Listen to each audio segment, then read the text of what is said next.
this video, we're going to cover one of the most fundamental principles to increasing your speed as well as reducing the wear and tear on your joints, and that's the foot strike.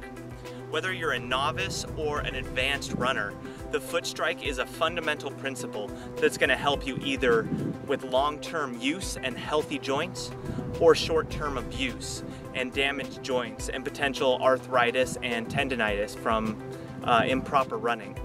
So what we want to do today is teach you how to execute the foot strike properly to improve your running technique and reduce your chance of injury. The foot should land, rather than heel toe, more flat or even upwards on the ball of the foot. This doesn't mean you should point your toe and land up on your toes when you run.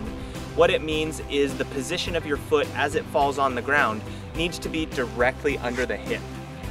If you're running with a heel toe foot strike, that means that your foot is coming down out in front of your body, absorbing some of your forward momentum and then rolling you onto your next step. What happens when your foot lands out in front of your body is it acts almost like a brake or a stopper, and it resists some of your forward momentum. That momentum is then absorbed into the heel, into the knee, into the hip, and into the lower back, where vibrations will occur. And foot strike after foot strike, year after year, can start to cause wear and tear on the joints and tendons. When you're running properly, you should have a very tall posture and a slight forward lean. If you're standing with a nice tall posture and your foot strike lands instead of out in front of you, but flat-footed directly underneath the hip, then your heel is not absorbing any of your forward momentum. In fact, you're almost barely catching yourself as you fall into that next step.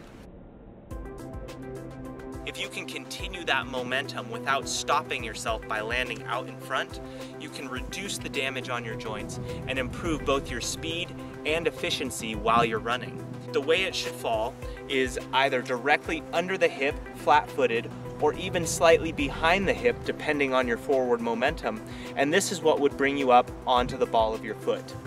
A great way to learn how to run safely and effectively with the foot strike underneath or behind the hip is to use resistance band training. This can be done by strapping a resistance band around your waist and tying it to a firm anchor, then running in place away from that anchor with a slight forward lean.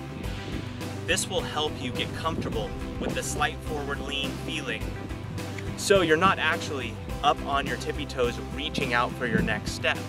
More, your foot is landing centered directly under your hips, forcing you to be more on the front half of your foot as you roll into that next step.